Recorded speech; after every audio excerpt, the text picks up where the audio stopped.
Como colocar efeitos sonoros aqui no Discord fácil e rápido. Esse é o vídeo de hoje, deixa o like, se inscreve para receber mais dicas e bora lá. Então a primeira coisa que você vai fazer é entrar aqui em algum servidor, em um canal de voz aqui, tá? Tem que entrar no canal de voz para aparecer essa opção aqui embaixo. Isso aqui aparece tanto no PC quanto no celular, que é abrir efeitos sonoros. Você vai clicar aqui e vai aparecer para você isso daqui. Nós vamos apertar aqui ó, em adicionar som, tá?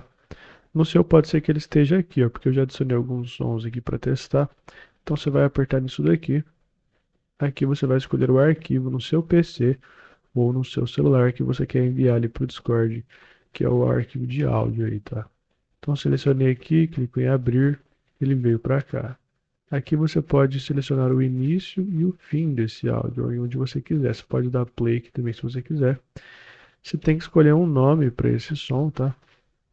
E você também tem que escolher um emotion para ele. Esse emotion aqui serve para quando você apertar no emotion, o som toca lá. Aqui o volume do som. Clica aqui em enviar. Beleza, o som está enviado. Se você tiver um Discord comum, você consegue usar ele nesse servidor aqui.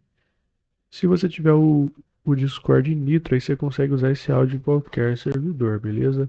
Então, ó, tá aqui o som, só clicar em cima que ele vai 1, 2, 3, 4. tocar, beleza? Então é isso, deixa o like, se inscreve e até mais.